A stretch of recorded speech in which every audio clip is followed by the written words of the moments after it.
Well, it's time to encapsulate.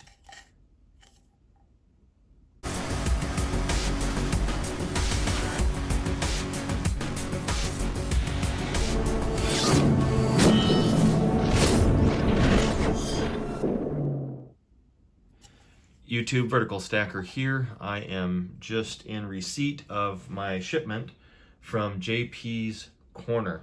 I was watching, I think it was Campbell's Coins or maybe Florida Stacker. Both great channels, by the way. Check them out. One of their videos recently, and maybe it was somebody else entirely, I don't remember offhand, but they had been promoting JP's Corner as a great source for storage tubes and capsules where I could put my gold. So interestingly, my LCS has these, but they cost $1.50. And I think I was able to pick these up for about 75 cents or 80 cents or something like that from JP's Corner. So the savings are roughly 50%. Can't complain about that. I have a lot of these little blister pack type things, and there's these Canadian, I think they're Canadian, yeah, polar bear coins that I don't really care to keep in the blister packs. So for consistent storage, I'm going to go ahead and put them in these A16 capsules, the black ring capsules, and then store them up. I might be giving some of you some heartburn showing the way I do this, and maybe you're asking, why are you taking them out of the blister pack anyway? Well, I don't know. I just like uniformity, and everything I have for the most part is encapsulated, and so I just want to keep that consistency going with what I already have. So I use these black ring capsules. I really like them, and you know, when I can find them at a good deal like I did at JP's Corner, then why not? Because now I just put that thing in there, but that's a real tight seal, really a tight seal on there, and then I just put them in the tube. Pretty nice, actually, to just put. Now I had some extra ones that didn't have the rings in them. So much for uniformity, right? But what do you folks do? If you have these little blister packs or you get raw coins, are you guys and gals, are you storing them in the flips, those little two by two Mylar type flips, or are you putting them in capsules? I think a lot of people put them in capsules. I know that's certainly my preference, but I'd like to hear in the comments what you folks do for storage. And then this is actually the first time I have used these tubes purposely. I have one tube that I bought when I bought a bunch of other coins, but I ordered these tubes, and then I ordered some extra ones for a lot of the other size of these airtight capsules that I have, so that I can fit more of my buffaloes and eagles, gold eagles, things like that in here. I don't really encapsulate a lot of silver unless it's a specialty coin or a custom coin or something like that. I just, silver's a lot less expensive to me, and it's not nearly as important to keep in good shape, in my view anyway. I'm sure some of you will disagree. I know many of you encapsulate just about everything you have, which is amazing to me that you take the time to do that. I mean, I can't even imagine trying to encapsulate every American silver eagle or something like that I had in my stack. Oh my gosh, that would be quite the endeavor, as I'm sure many of you would feel the same way in your stacks.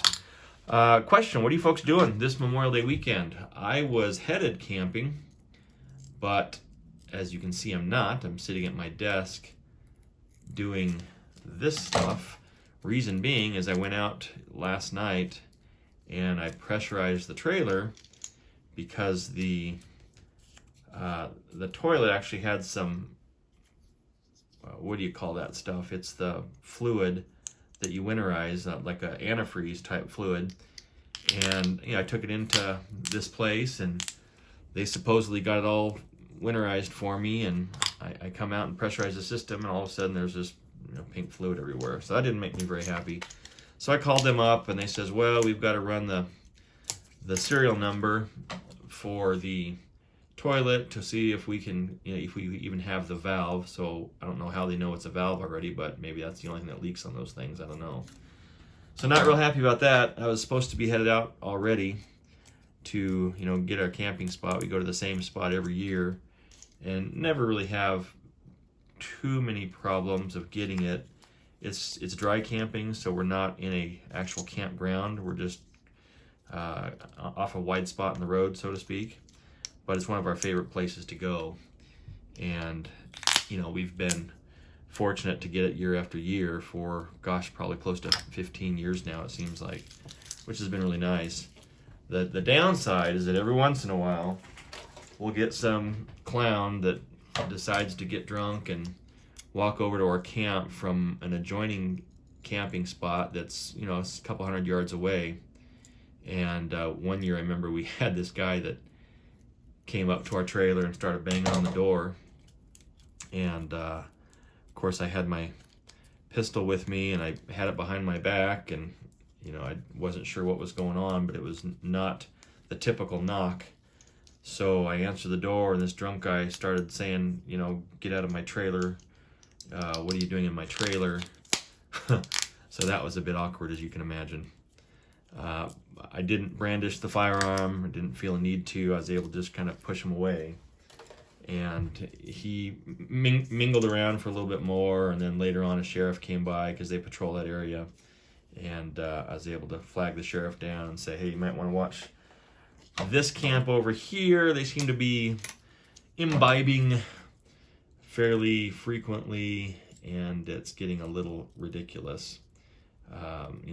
Live and let live to a certain extent, but if you start bothering me and my family, then all bets are off, and I'll do what I got to do. That's my thought process. I'm sure many of you would probably agree with that.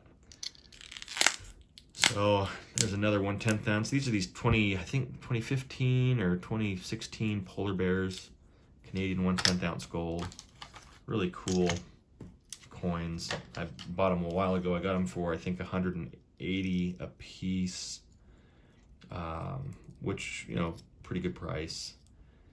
Interesting to see what's going on in the markets. Gold goes up, silver goes up, gold goes down, silver goes down. It's like the never-ending story. It just constantly seems to do that, up and down and up and down. Just like something else I know, stock market. Seems to go up and down, up and down. But, what do you do? It is what it is. So what are your Memorial Day plans? Anything exciting, folks, other than just sitting around and having a party with your own family, or you got friends coming over? I know we still have these social distancing issues in the community. I think Idaho is in the second stage of reopening. I candidly don't know, because I haven't really researched it, because I don't care all that much. Not to be offensive or minimize the issues, but at least from my line of work, I rarely have to see people come into the office, and it's pretty much been, business as usual and life as usual, other than school. Having the kids out of school has been a real bugger, more on my wife than me, since I'm here at the office and she's at home. But if anything, it has sure helped us appreciate school teachers. We make it a point to let our teachers know that we appreciate them at the beginning of every school year.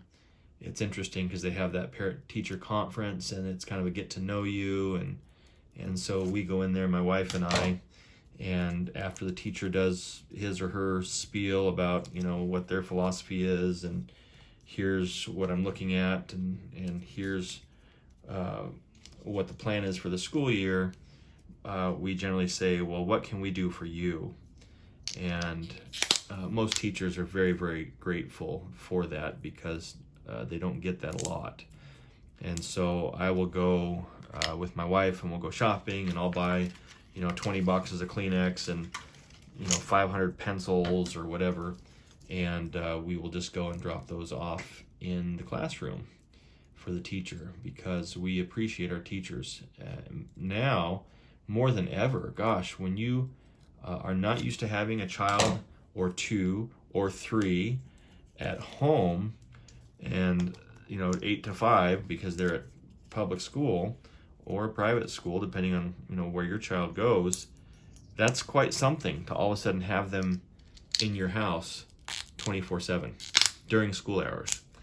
It can be very, very intimidating, for lack of a better word, to try and educate these kids at home. I certainly during this process gained a new respect, not only for teachers, but for those that can homeschool. I candidly would not have the patience to do it. This has certainly taught me that. I just would not have the ability to homeschool children. I don't have the patience for it, and certainly it helped me appreciate more those teachers that have my kids in their classroom and 35 other kids, right? Because most public schools, don't just have a few kids in the classroom, they're pretty full. And this area where I live, in particular in Idaho, is growing a lot. And so there's only so many kids that can fit in a classroom. And I can't even imagine trying to teach 35 or 40 kids at the same time. Can't even imagine it. So I have certainly gained a greater admiration and respect for teachers during this pandemic that we've been going through.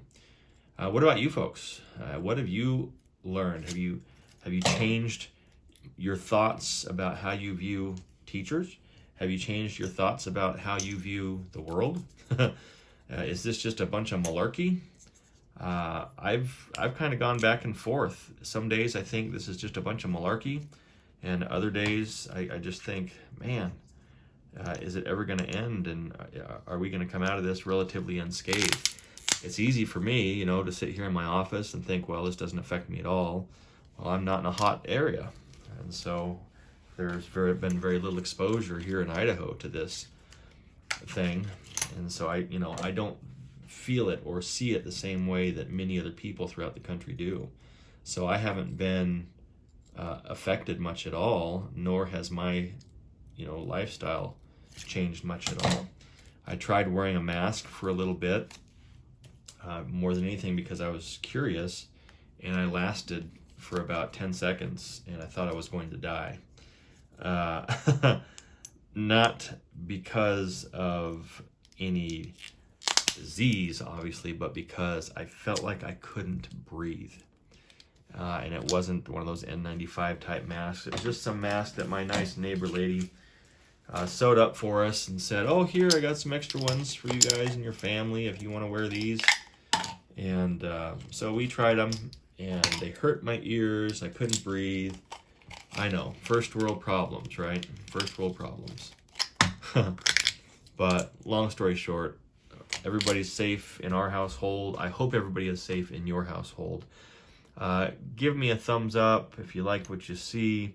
I appreciate the community. I always say that, but it is true. I just saw Darth Stacker's auction last night where I gave away a 1/10 ounce of gold. Folks in the community, you never know when I'm going to show up. You never know when I'm going to show up on your stream and do a flash giveaway.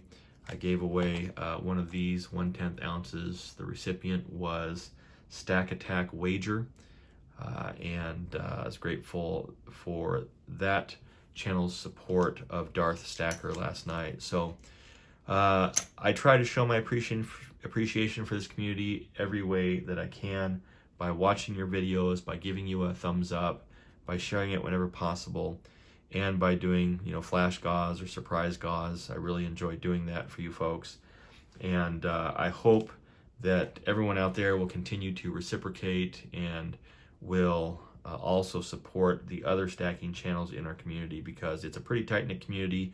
We all pretty much know each other, and in a good way, we are all in this together. And when I say in this together, I mean our stacking endeavor. What are you stacking? What's going on in your neck of the woods? Until next time, Vertical Stacker, take care.